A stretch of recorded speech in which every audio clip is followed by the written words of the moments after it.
ছাত্রলীগের গুজবের আলোকে তারা শাহবাগ থানায় যেয়ে মব করছে। এটা কি ধরনের লজ্জাজনক পরিণতি ছাত্র দলের জন্য। সারা দেশ দেখেছে যে শাহবাগ থানায় কারা মব তৈরি করেছে, কারা হামলা করেছে এবং সেটাতে নেতৃত্ব দিয়েছে কারা। ছাত্রদল তার সন্ত্রাসী কর্মকাণ্ডের মাধ্যমে আবারও আমরা আশঙ্কা করছি যে তারা এই ক্যাম্পাসে তাদের দখলদারিত্ব ফিরিয়ে নিয়ে আসতে চায়, যেমন আমরা আগের রাজনৈতিক কালচারে দেখেছি।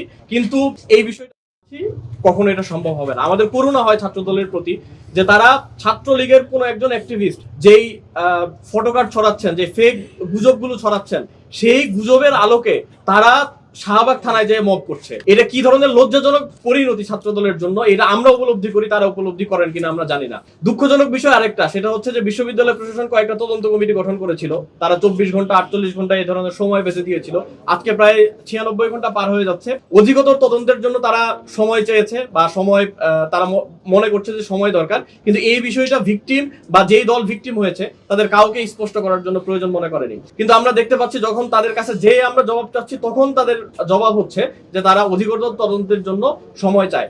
এই বিষয়টা আমরা আগেও দেখেছি যে দীর্ঘসূত্রিতা, যখন কোনো অভিযোগ করা হয় সেই অভিযোগের আলোকে কোনো সিদ্ধান্ত নেওয়া হয় না এবং অপরাধীরা ছাড়া পেয়ে যায়। আমরা এটা নিশ্চিত করবো ইনশাল্লাহ যে পরবর্তী সময়ে আর এই ধরনের কোনো ধরনের ঘটনা ঘটবে না, যদি আমরা এই সময়ে যারা এই হামলার সাথে জড়িত ছিল তাদের বিরুদ্ধে বিশ্ববিদ্যালয় প্রশাসন ব্যবস্থা গ্রহণ করে। এবং আমরা বিশ্ববিদ্যালয় প্রশাসনকে এই ব্যবস্থা গ্রহণ করার ক্ষেত্রে যেই ধরনের তথ্য গুলো লাগে, তারা অধিকতর তদন্তের জন্য আসলে কি খুঁজছেন আমরা জানি না, কারণ আপনারাও আশা করি উপস্থিত ছিলেন শাহবাগ থানায়, আপনারা নিজের চোখে দেখেছেন, আপনাদের মাধ্যমে সারা দেশবাসী দেখেছে।